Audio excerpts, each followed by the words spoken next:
milima napanda, nimepotea njia, sina nguvu. Natazama kilele ili nisonge mbele, ninapoelekea. Nisichoke. Nisichoke. Songa mbele, usichoke. Songa mbele, usichoke.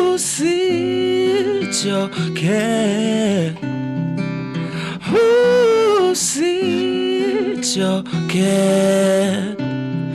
Wakati take come, believe Mola atakusaidia. Acha pressure, keep focus, litapita.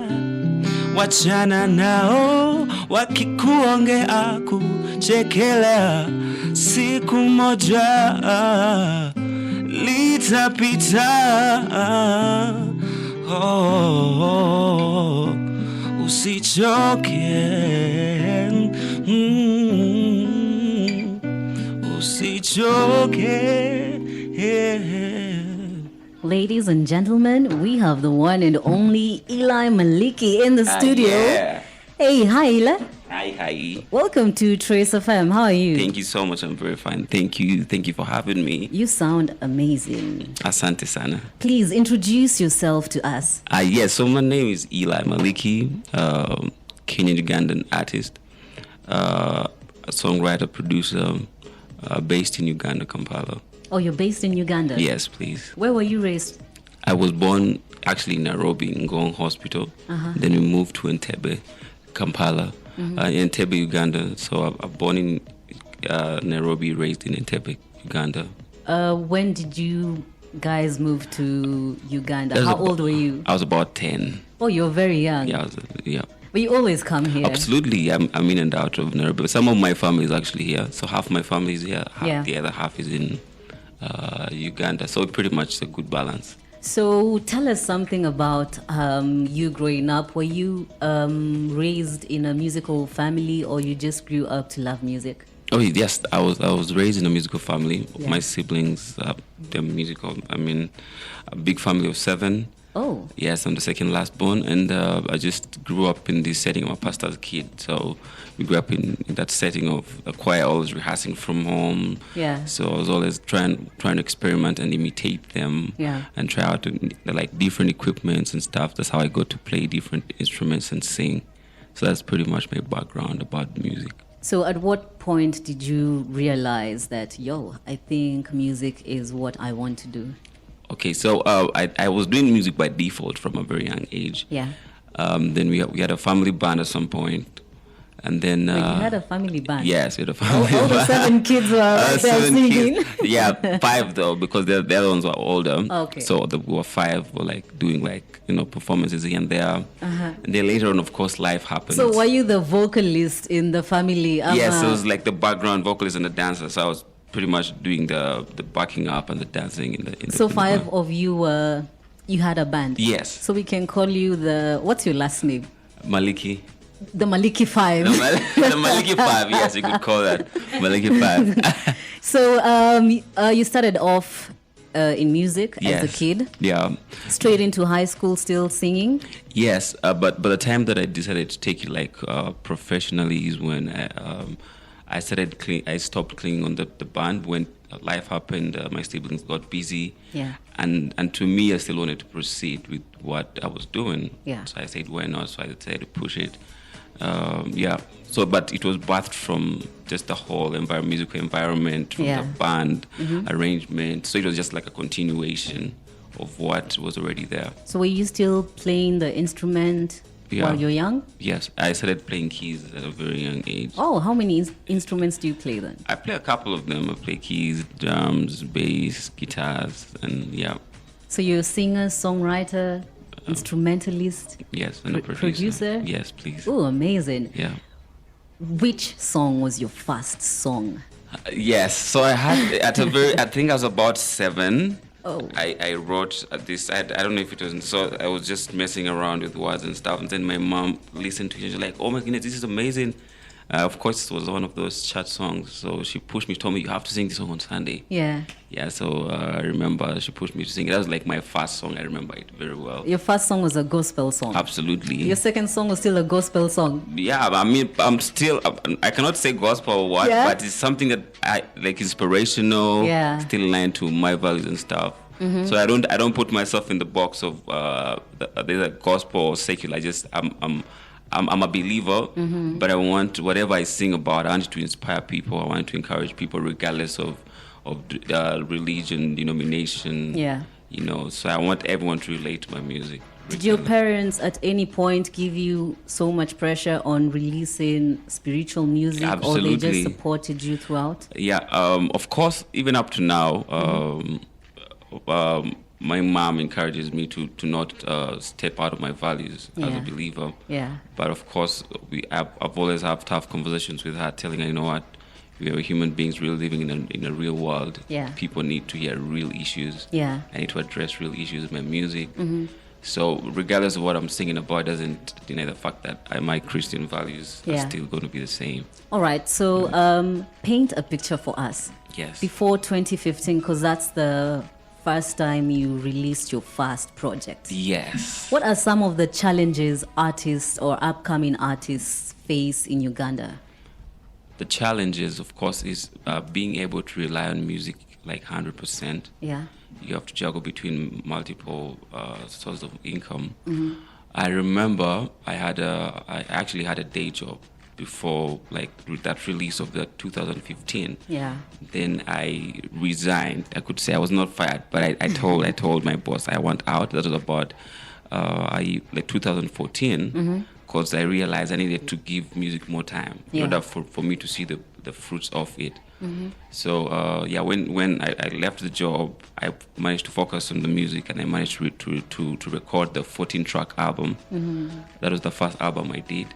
And of course, it was a risky path. Yeah. And I chose to take it. Of course, it had ups and downs. There are times when you're not sure where the funds are going to come from.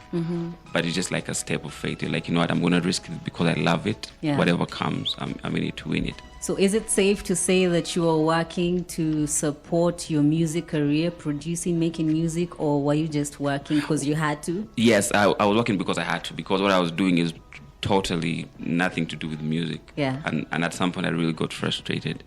That's why I say, you know what, I know I can make ends meet with when I just dip myself in this music and try to see how different sources of how I can make an income out of it. All right. Yeah. Now, you gave us an album called Hey. Yes. How long did it take for you to create, compose, everything? Because it has a lot of tracks. Is it 14? Yes, 14 years. That's 14 a tracks. lot, yeah. Yes. So Hey was a compilation of track that I'd done before, and also, so I feel like it took me that 1 year I was able to do the recording and the writing. When the time I left the day job, the 9 to 5, so I had time to focus and put together this body of work. That's Hey. So I think 1 year or less. Yes. Did you work with several producers, or was it just you? Actually, what happened, it was that album was very experimental. I took my entire band to studio. I wanted to be like a very analog kind of production. Yeah. So I took my band to studio, and we just played everything live. Yeah. Yes, and I worked with a gentleman called Kadzo. Yeah, so it was mainly me and him. So, and the band and my band. So pretty much it was a little easy, I could say, because my band knew exactly the music, so we just had to go through it. Maybe the only difference was that we had to go to studio and have this whole arrangement, but it was so much fun. Okay, so most artists, before they finalize a project, an album, an EP, there's always a lot of tracks. Then you have to size it down. Yes. You have 14 tracks. Yeah. How many songs did you have? Okay, I think actually that's one of my hardest how can I call it? That's that one of the hardest points in my selection, because when you have lots of songs, you don't know which one you need to choose, which one you need to do without, and you feel like you're so attached to every song. Yeah. So saying I need to put this on the shelf for now, it's a little tricky. So at the end of the day, you just have to do like more like a picky ponky kind of arrangement. Like, okay, this one will do, this one, and as long as you feel like you can describe the body of work well, you know. Sometimes you have songs that you're very attached to, but you feel like they don't fit in a certain body of work. Yeah. So I think that's the greatest, when you feel like this song fits in this body of work. That's how you get to choose it. Okay, you call it Hey. Yes. I'm just assuming it's like, because it's your first project, you're like, hey, yes, it's an introduction. Yes. Yeah? Yeah. So is that why you called it Hey? No, the reason why I called it Hey, because that was a theme song of the album. So Hey was talking about me as a person, my journey as a person, as a spiritual person, as a man, as a brother, just talking about the journey, how far I've come, where I'm at, and where I believe I'm headed. Yeah. So Hey was the song in the album called Hey, brings it down to a nutshell. Yeah. And that's why the album was called Hey. What was the inspiration behind the whole album? The inspiration was more like me just trying to introduce myself and the risk that I'm ready to take in the journey of music. You know, because it was a risk leaving what I was doing and starting like full-time music. Yeah. It's definitely a risk. So I was also trying to talk to myself and other people who want to take the risk. I was like, hey, just give it a shot. You never know. Yeah. You might win, you might lose, but just do it. Which was the toughest track? The toughest track. The one that gave you the hardest time to compose. On the Hey album? I think it's actually Hey. Yeah. It was the toughest, but also it was bittersweet kind of situation. Because I was vulnerable. I felt like I'm being vulnerable to people and to myself. So it was tough, but at the same time, at the end, when it was done, I was like, okay, I feel like I'm able to share with someone and they can relate to it.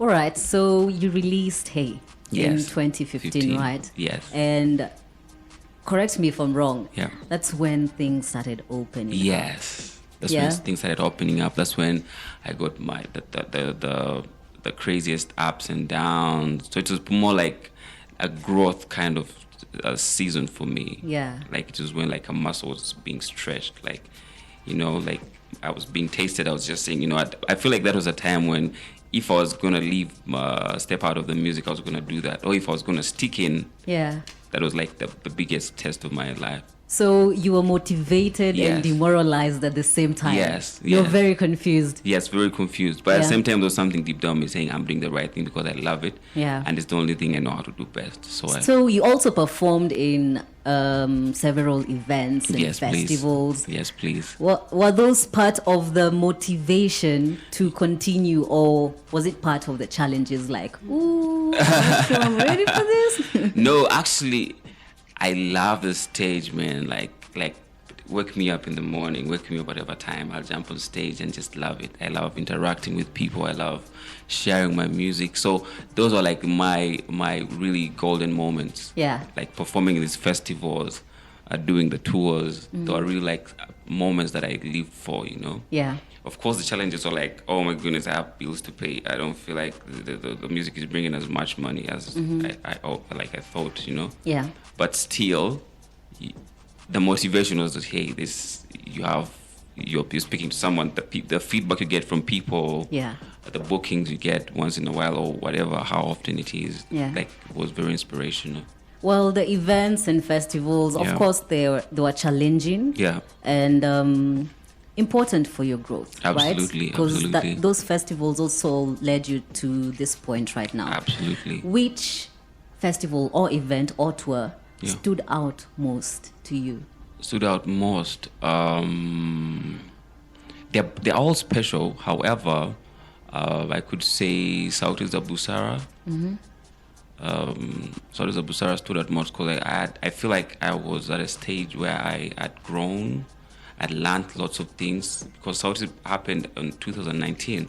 I released the album 2015, and between 15 and 19, there's a lot and there's a time even I went on a break. Yeah, I want us to get to Yes, that part. exactly. So what happened is, 2019, I was able to showcase a more mature Eli Maliki, someone that the experiences that I've had, the lessons I've learned, the musicians I've come across, how they've inspired me. So that showcase was really cool, and I feel like it was one of the highlights. Yeah. Yeah. Okay, I want us to take a short break. If you're just joining us, we're with Eli Maliki right here. He's Kenyan Ugandan or Ugandan Kenyan. How do you even say it? Is it Kenyan Ugandan? Kenyan Ugandan, of course, because I was born here. Kenya comes first, then Uganda second. Oh, shout out to Kenya! Okay. Yeah. So, why did you take this break in music, considering you dropped a fire album, which took time and effort and a lot of creativity, and you sounded amazing. You started touring and doing festivals and events, then you just took a break. Yeah. Why? I think I got to a point where I was really frustrated, because I didn't have a team, and it was kind of challenging. My strength is not admin work. My strength is to create the music and just share with people, and I think that's the hard time. And like I say, that's one of the things I've learned along the way is, of course, even as a musician, I need to know the business side of the story, and that was not the case then. So I got frustrated. I just wanted to share my music with the world, but again, I realized the world is brutal. It's not as you need to really be on top of your game. So I didn't see any returns. Like if you always give and you don't the cup is not filled, you get empty. So I reached a point where I just had nothing to give. I was just empty. So I said, what, I need to step back. I need to evaluate. But I didn't. Not any time did I feel like I need to stop the music. But I just felt like I need to take a step back and just reevaluate certain things. So when I come back to do what I'm doing, I do it more intentional. And make it count. So the break was between what period and when? The break, I think, was between 2017 to 19, and then so then COVID happened. So after the break, then COVID happened. So COVID also was a time maybe that I helped me also write and produce this new music. But I think it was about around that time. So would you say COVID also inspired you to create more? Yes, it did. Yeah. Yes, it totally did. Because of course we're locked down, so we just had to sit at home. How are you surviving during COVID? Did you go back to work or? No, family. I could give it for family. Yeah. Then I just moved back home. Excuse me. I moved back home and just had time to reflect, create, and think outside the box actually. Yeah. But I feel like family really was how I survived during COVID, of course. And then I was able to think outside the box and see how best I can have other multiple sources of income. But COVID was a time of like reflection and re-strategizing and so it was really, really important. And after COVID, trust me, came out stronger with an EP. So is it safe to say that you're back for good? Absolutely. All right. Well, when we come back, I want us to talk about the new project you're releasing, Pole Pole. But tell us something small about this track called Luberera. Yay! And then you say, that is the right way actually. Luberera. So Luberera is Luganda for forever. And I'm basically talking about this love that is forever. Yeah, I'm just painting a picture about this love that I would love for it to last forever. Cough. Are you in love? Yeah, absolutely. Absolutely. Congratulations. Mapenzi wewe. Okay, guys, coming up next is Eli Maliki, of course, and the track is called, could you give us a short a cappella? Lubera, Lubera, Lubera, Lubera mubulimbera, Lubera. It's a beautiful track right there by Eli Maliki. Yeah. Like, yo, I can feel the vocals. Let me tell you, you sound amazing. Thank you. And I have Esther Dadi here saying, Eli, shout out to you. And also Kalista Jacobs from Uganda. Hello. And also Sylvia Wase from Uganda. Yeah. Yeah. If you're just joining us, we're with Eli Maliki. Almost wrapping up, unfortunately. Yeah. Yo, you have vocals for days. Thank you. Would you say that you're most comfortable doing soul? Yes. I usually describe the genre that I do as soul fusion. Yeah. But I also tell people it's not soul necessarily as a genre, but soul as a vibration. Mm-hmm. So regardless of the whatever I'm fusing with the soul, it has to be soulful. Yeah. Whether I'm fusing pop or name it, it has to be soulful. That's where I connect deep with from the lyrics to the rhythm. Yeah. Yeah. Okay, you have a new project. Yes, You've please. already dropped 2 songs. Yes, please. Please tell us something small about it. Maliki Fi, the EP, is a very special body of work to me. I feel like it's more like a comeback, after a long break. So I feel like I'm reintroducing myself to people who have supported me, or to also people who have never heard about me. Yeah. So I feel like it's more like an reintroduction. Mm-hmm. Yeah, so that's how best I can describe Maliki Fi, the EP. Only 4 tracks. 6. Or 6? Yes. 6. Yes. Okay, you've given us 2 already. 2 already. Tell us something about those 2. The two the Luberera, then there's Nyumbani. Mm-hmm. So the EP is mostly, it talks about love. Then there's a little party there. Then there's about then Sema, the song that we're releasing on Friday. Mm-hmm. It's a bittersweet kind of situation where people are in love and they're just so confused. They don't know whether they should stick in love or just move on. This Friday, tomorrow. This Friday, yes, tomorrow. Yeah. And if they asked me the theme of the Maliki Fi, the EP, I would put Sema at the front. Yeah. Yes. Tell us something small about Sema. Sema is something that I lived before, so I feel like it's very personal. I'm not saying that I didn't live the rest of the song, but I feel like it's the kind of situation where you deeply love somebody, where both of you know that you have a very special connection. Mm-hmm. At the same time, you just know that these big issues that you're not sure whether you're going to resolve them or you're going to end up together or not. Yeah. So you're just living like with impossibilities of whether it's going to work out or not. Mm-hmm. So Sema is more like, hey, if you have issues, let's put it on the table. Let's talk about them. Let's find a way out, regardless of how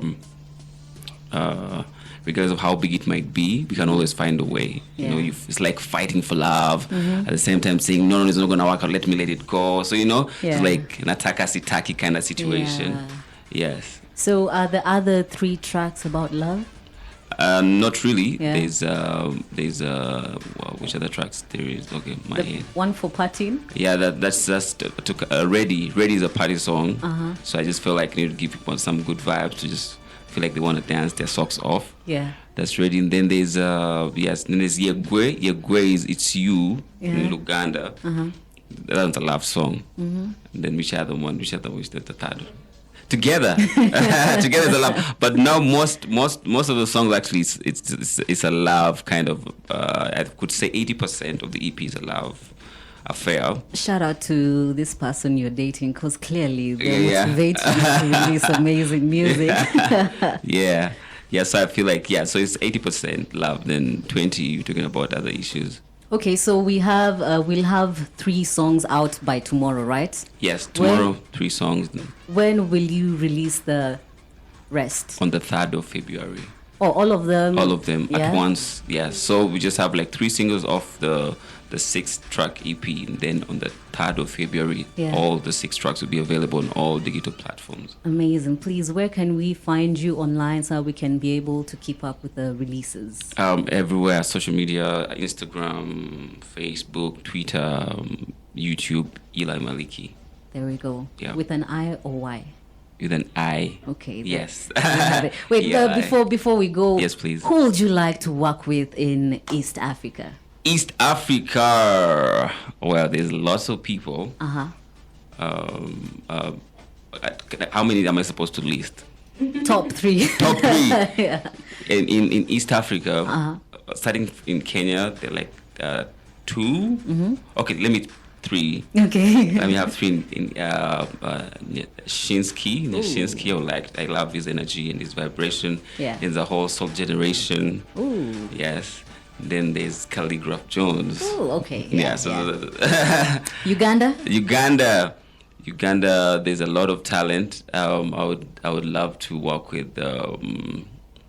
Usually when it's the Clear Cut, but I've also worked with them already. Like The Myth, I have a song with him already. Oh, really? Yes. He's an amazing guy. He was here last year. Yeah. We did an interview with Nevio. Yeah. Amazing guys. Yeah. Amazing. So those are cool guys. So I love collaborating with people who are pretty much not even the same genre, but someone who can really interact. Yeah, that's actually off from you. So, but he's amazing. Yeah. So him and the entire Clear Cut crew. What else? I mean. Yeah. There's a bunch of them. Okay, who are you listening to right now? What am I listening to right now? Mm-hmm. Apart from Eli Maliki. I usually listen to like the oldies. I'm not very up to date. So I feel like I'm just a very old soul. Yeah. I listen to the D'Angelos. I love Lauren. Who else? There's also a new breed of actually talented musicians. Ari Lennox? Yes. Yeah. Yes. Yeah. Even in Nairobi, I'm pretty much on a journey of discovering new music as well. Yeah. So sometimes I feel like I'm always getting a new person who I can listen to and get inspired. Because for me, that's what I'm for. I love listening to someone, and then I get so inspired. Yeah. I try to get into their head and see how they got to write that, how they got that melody out. So to me, it's more than just listening to the music. Okay, unfortunately, we've run out of time. Yeah. But could you please sing for us, Sema, before we leave? Sema, okay. Leo tunacheka, kesho tunanuna, mbona unanitenga, mrembo we, we growing stronger than falling apart. I feel alive when you're by my side. Unasema unanipenda, iwaje wakumbusha mabaya nilotenda. Kwa nini usisahau yote yaliyopita, tuanze mambo mapya. Sema mama, sema, sema mama, sema, sema mama, sema, sema mama, sema.